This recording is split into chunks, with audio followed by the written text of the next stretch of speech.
Big love, everyone. We're opening up with a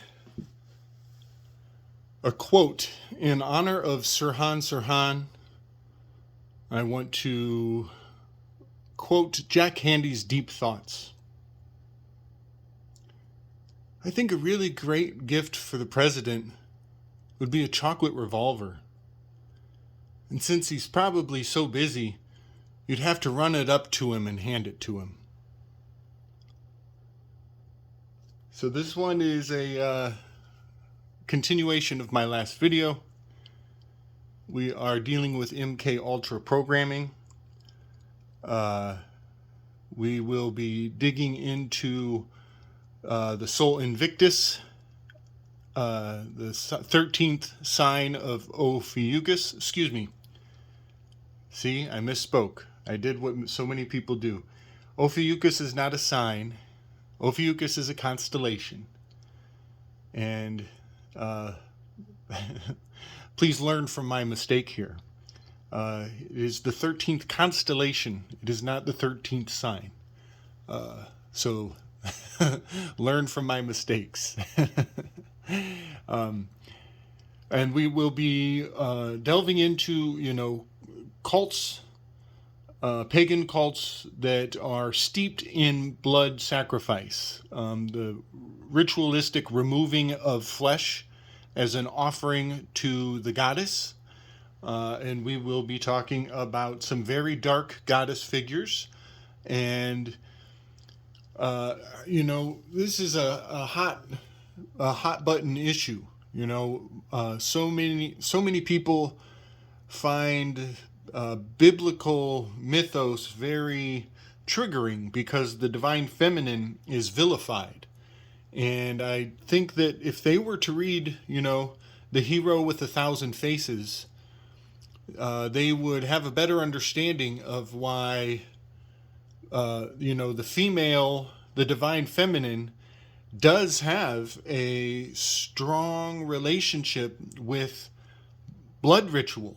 And if you're mature enough to see, the mother and blood, they go hand in hand. There is a lot of power in blood ritual and sacrifice. And oftentimes the divine feminine is steeped in this need for the exchange of fluids. The feminine is very water oriented. So just hold all of that in your mind as we dig into some of the practices historically of these pagan cults, and the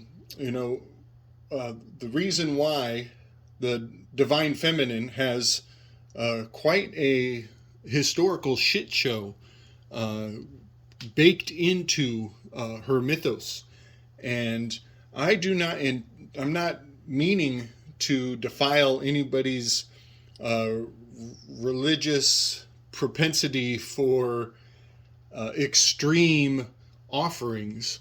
I just want to put into context the full terms of the agreement.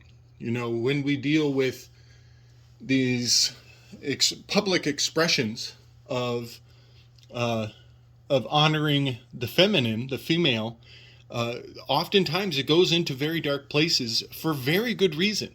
It's not because Christians hate women. It's because the divine feminine in so many of the myths is just completely inundated with horrific scenes and offerings of flesh. We will talk about the cult of Mithras, Sybil or Kybel, however you prefer to pronounce that, and even the castration of Osiris, and all of that is very valuable to understand and to know, and to simultaneously, keep the divine feminine in a in its rightful place of respect. Don't fuck with Ma. She will mess you up. Let that be the attitude that we move forward with. So our last video, we were digging into MK Ultra, mind control, and the Mickey Mouse Club, and how so many characters in Hollywood are programmed, just like a computer, to execute certain behavior. And think of it as acting to survive, that your life depends upon executing a program. And if you do not, there will be hell to pay. And with that in mind, we see how politicians are actors, and how actors are embodying divine ritual. And when we participate in these things, our attention that we give to the ritual is harnessed and used to gain influence to a predicted outcome. So, Mickey Mouse Club, here we have the M, the K of MK Ultra. We have the military industrial complex, and the key to the 13th house, to the to the Ma's use, to the use of Ma. So this could also be Mary's Immaculate Conception, which is a whole nother rabbit hole to go down, but just pointing out that the M is the matrix. These are the tricks of Ma. We are talking about the divine feminine, and here's the key in the use, the usury. The key to usury is to control people's potency, to control their progeny, to control the way they think. They can their self-esteem. If you control their self-esteem, then that's the key to using them for the goals of the elites.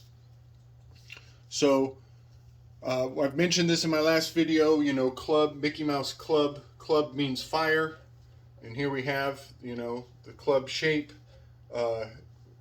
This is the Hellfire Club.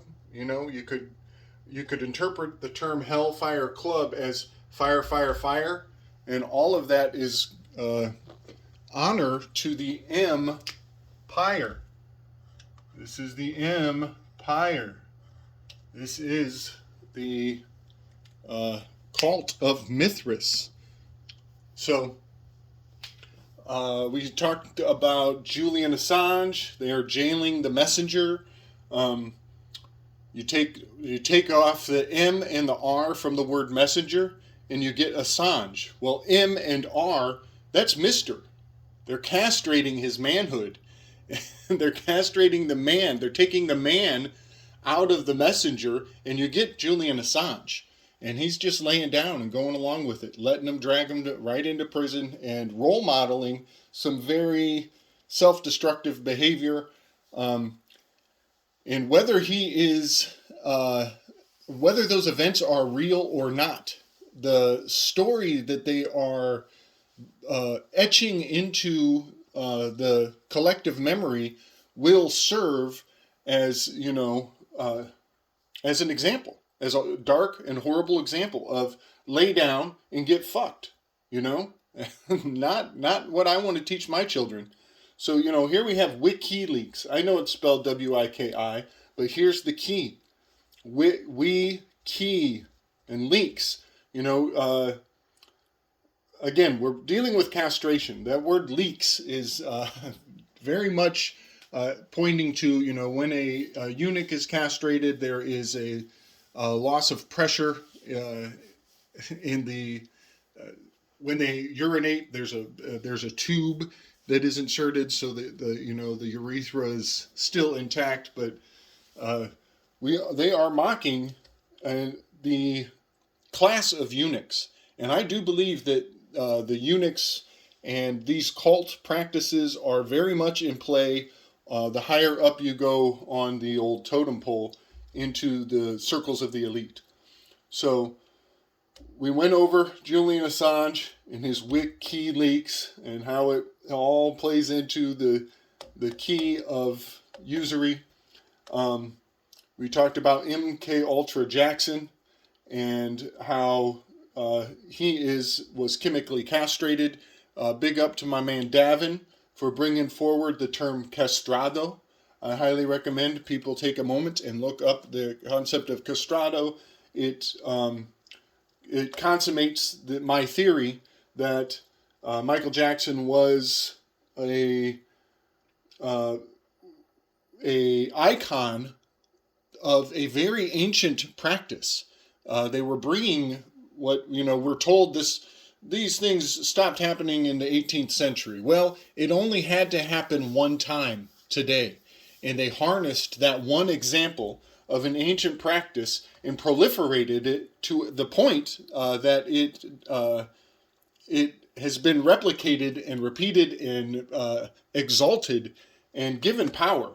So they only had to do it one time in modern terms. Wikipedia will tell you they stopped doing that in the 18th century. Well, it only takes one time to do it and to simulate it over and over to gain more and more momentum, influence, and embed it back into our consciousness. So also, this key, this clover, this club, that is the fire, but it's also the scar. That is the mark that is left after castration. So the Mickey Mouse Club and the silhouette of Mickey Mouse is very much a mockery of masculinity, and pointing out that the people at the tip top, they had to make they had to pay a high price. Let's put it that way. To be in the club, you got to pay a high price. You got to cut off the key to your masculinity. And this is the seal of Hermes. There is a sealing off of this wound. I believe it might be cauterized, ritualistically cauterized to stop the bleeding. Also, the gloves of Mickey Mouse, those indicate the hidden hand. HH, that's 88. There's Hermes. Mercury is 88-day orbit. So we have the seal of Hermes woven into this concept of the hidden hand. Michael Jackson, he had the glove, the hidden hand, indicating that the touchless death is in play.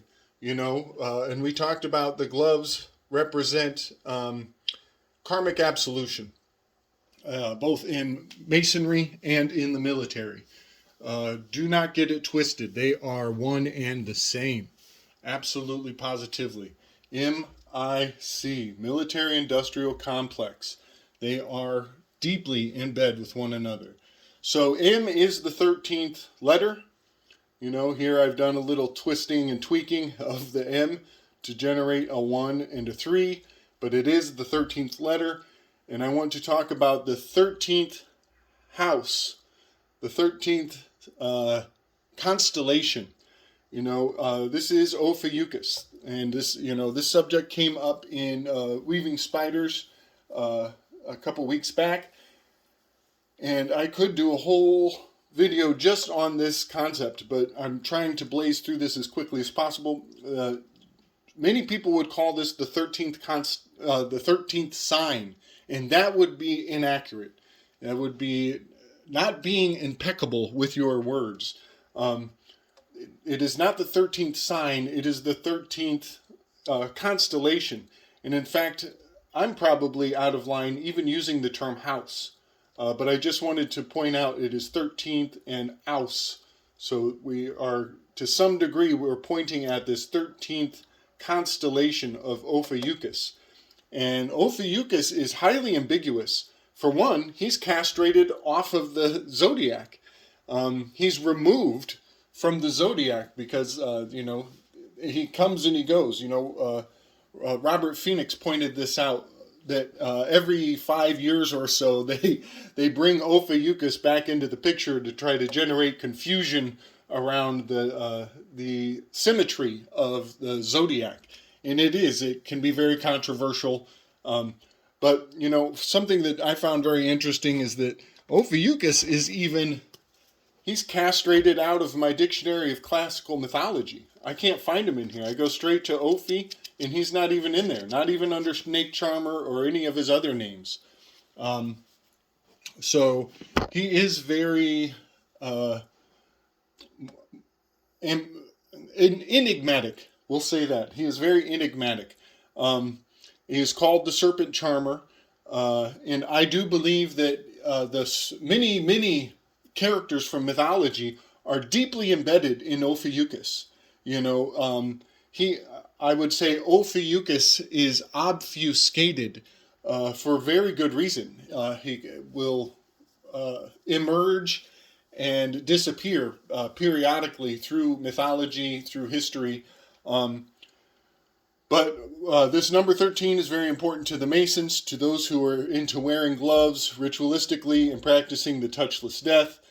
And Ophiuchus coming in and out of mythology is very interesting because the sign itself has that nebulous behavior in the heavens. It is only seen at certain times of the year from certain perspectives, but it also has like the third brightest star, which is a nova that every 1.5 days the nova flares up and flares out. It comes and it goes. Its brightness is on a repeating pattern. So I just want to put correlate the M to the 13, to the Masons, to the touchless death, to Ophiuchus, and I want to give some context for the constellation and what it is embodying, and how many times Ophiuchus is being evoked by a certain ritualistic movement. So we'll get into that as we go forward.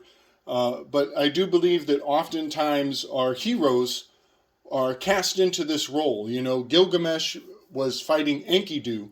Gilgamesh, I did a video on this. He is Orion, and Enkidu is Ophiuchus. As Enkidu was able to speak to animals and charm them into trusting him, so he could remove them from the traps that Gilgamesh had left. Ophiuchus is the serpent charmer, and Enkidu was able to speak to animals, and he was in fact a beast of the field.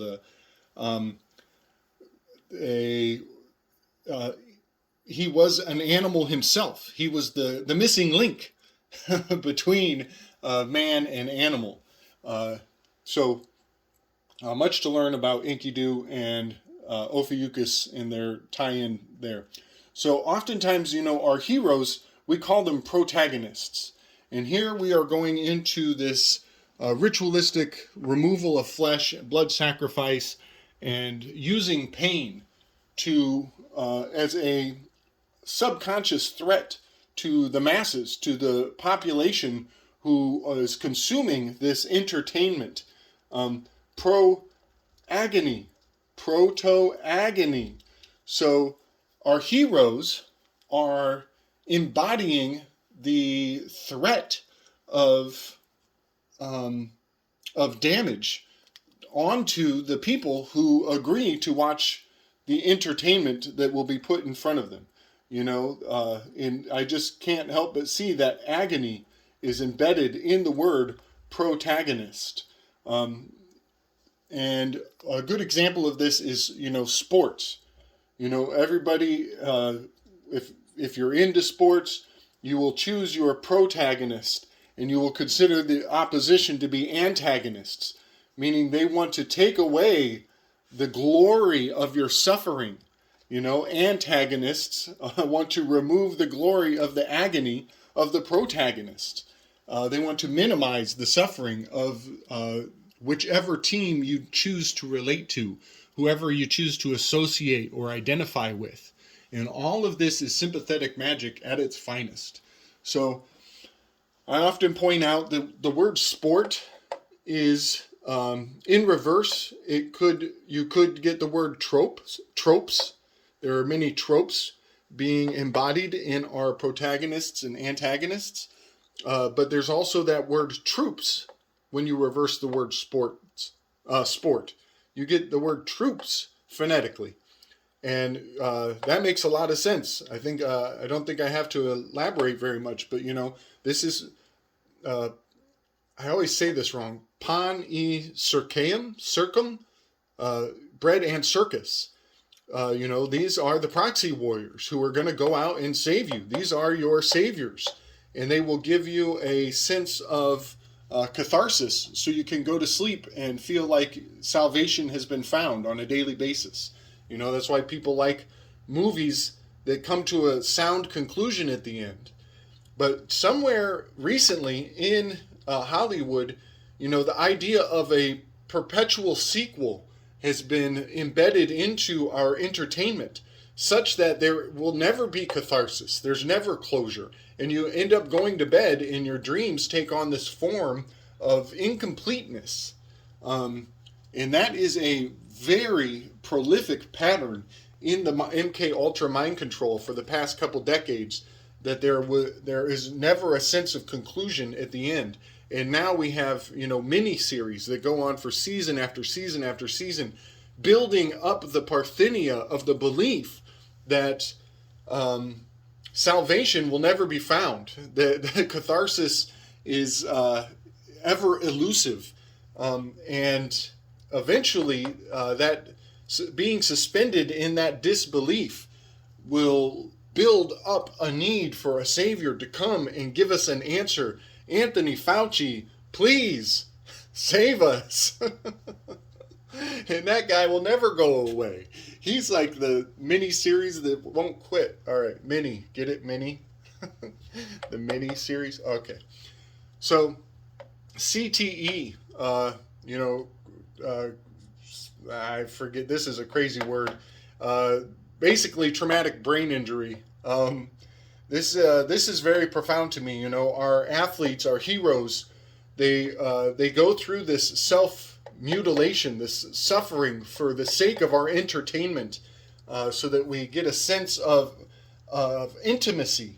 We feel the crunch when the athletes crash into each other. And meanwhile, bit by bit, there is a debt being built up, and they are destroying their ability to reason. And Will Smith did a movie. Will Smith, Smithing Your Will, MK Ultra. They're smithing your will. He did a movie regarding CTE. I forget the name of the movie at the moment. But what is very profound, if you watch the entire movie, you have to get to the end to read the credits where they disclose to you that non-disclosure agreements were signed, and nobody will ever know how long the NFL was perfectly aware of this phenomenon and how long they kept it under wraps. The very last scene of that movie, they tell us that nobody will ever know how long CTE was an issue, and how people still sign their kids up for football, even though we know that fully grown men are losing their ability to judge right from wrong and beating the hell out of their loved ones. And those are our heroes. Our heroes are destroying themselves, losing their ability to think clearly and their emotional response, and they go home, and now our role models are domestic violence proliferators, and we pay them millions of dollars. It's just sick. It's absolutely sick. So I'm going to close off that line of reason. I just wanted to put that rant into this series because it does all lend to the MK Ultra mind control of the masses and, you know, the bread and circus that we are all participating in. The bread is, that's a communion. And we go watch these sports to watch our troops self-destroy, and we are partaking of it. We are eating the bread of this dark communion. And this is all poisoning of the host, defiling the host. It's basically a old ritual where the communion of the church was poisoned, and then the whole city goes home and they're all sick. Yeah, it's very profound. I see the same thing going on in the elections. You participate in the elections, and you're eating the sins of the candidates. Anybody participating in elections, they are condoning the behavior of these despicable politicians. And that all is misprision. That's a good word to look up in your Black's Law Dictionary. Misprision. Elections are misprision, the concealing of the crimes of others. All right, that's a long rant. Where are we at? I might have to cut this one off. Sorry, I'm sorry. The metaphors, they're just built into our language, and in the context of what we're talking about, it's become, you're tiptoeing through the tulips with these motherfuckers. Okay, I'm sorry. Having too much fun. Much love, everybody. I'm going to call this one quits, and we will get into the officers and the biblical translation of the word officer. We will delve into Sol Invictus. Eventually, we will land on Michelle Obama and the respawn Cybele Attis of Rome. Big love, folks. Strength.